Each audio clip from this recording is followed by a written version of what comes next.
శ్రీమాత్రే నమః. రెండవ లక్షణం వీర్యవంతుడు. వాల్మీకి మహర్షి అడుగుతారు, వీర్యవంతుడు ఎవరు అని. వికారం అంటే మార్పు మనసులో కలగడానికి కారణాలు ఎన్నున్నా మార్పు చెందకుండా ఉండడం వీర్యము. భగవంతుడంతే కదా, ఎప్పుడు ఎక్కడ ఏ పరిస్థితుల్లో ఏ పదార్థాల్లో ఉన్నా వాని సంబంధం చేత అసలు మార్పు చెందడు. రజస్తమస్సులు గల పదార్థంలో ఉన్నా కూడా ఆ గుణాలు ఆయనకి అంటవు. పరిపూర్ణ జ్ఞానానందంతో ప్రకాశిస్తూనే ఉంటారు. నరుడు కూడా అలాగే వీర్యవంతుడై ఉండాలి. వీర్యవంతుడు అందరితో కలిసి ఉన్నా అహంకారం లేకుండా వాళ్ళతో చక్కగా వాళ్ళు ఏ స్థితిలో ఉన్నా ఆ స్థితికి మనం వెళ్ళినా ఆ లక్షణాలన్నింటినీ మనం తెచ్చుకోకుండా దేనికి చలించిపోకుండా మన ఉనికిని మనం కోల్పోకుండా మనం మనకులాగా ఉండడం వీర్యవంతుడి యొక్క లక్షణం అనమాట.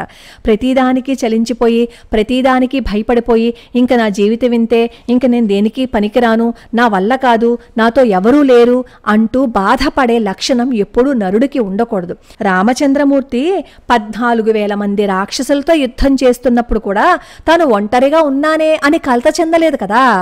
అది వీర్యవంతుడి యొక్క లక్షణం అనమాట. ఎటువంటి పరిస్థితుల్లో అయినా సరే దేనినైనా సాధించే లక్షణం ఉండాలి, దేన్నైనా తట్టుకునే స్థితి ఉండాలి. ఆ స్థితి ఉన్నవాడిని వీర్యవంతుడు అంటారు. అంటే రెండవ లక్షణం ఏంటి? వీర్యవంతుడు. ఇంకా మూడవది ధర్మజ్ఞుడు.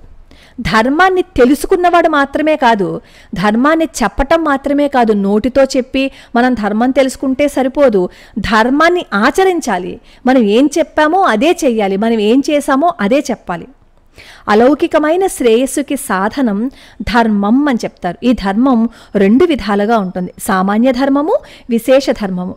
సమాజంతో తన తోడివారిని సుఖింపచేస్తూ వాళ్ళు సుఖంగా ఉన్నప్పుడు వాళ్ళని చూసి తాను సుఖాన్ని పొందుతారన్నమాట. అలా పొందడం సామాన్య ధర్మం. తండ్రికి సేవ చేసి ఆయన మాట విని ఆయనకు ఆనందం కలిగిస్తే ఏమవుతుంది? ఆయనకు ఆనందం కలుగుతుంది. ఆయన పొందుతున్న ఆనందాన్ని చూసి కొడుకు కూడా ఆనందపడతాడు కదా. అలా ఆనందపడడం పుత్రధర్మం. యజ్ఞయాగాదుల చేత దేవతలకు ఆనందం కలిగించి తాను ఆనందం పొందటం పారలౌకిక ధర్మం. వీటిని సామాన్య ధర్మములు అంటారు. పరమాత్మకు జీవుడు ప్రకృతి కూడా శరీరం వంటివి.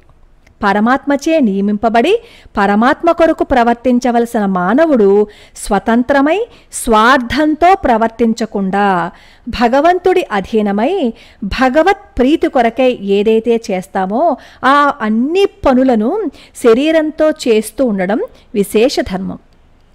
ఈ 2 విధాలైన ధర్మాలని నరుడు తెలుసుకుని ఉండాలి. శ్రీరామచంద్రమూర్తి తండ్రికి, తల్లికి, సోదరులకి, మిత్రులకి, పెద్దలకి అందరికీ ఆనందం కలిగించినట్లు ప్రవర్తించి తాను ఆనందాన్ని అనుభవించాడు.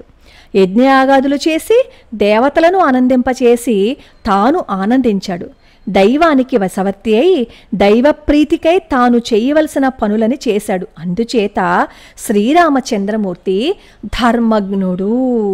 మనలో చాలామందిని చూస్తుంటాం, మనం చేయవలసిన పనులని, మన కర్తవ్యాలని, మన బాధ్యతలని మనం వదిలేసి మనం అవి చెయ్యండి ఇవి చెయ్యండి అని మాత్రమే చెప్తూ ఉంటాం. ఎప్పుడూ అలా చెప్పకూడదు. అలా చెప్పిన వాళ్ళకి శ్రీరామచంద్రమూర్తి ఎక్కడ ఆదర్శవంతుడు అవుతాడు?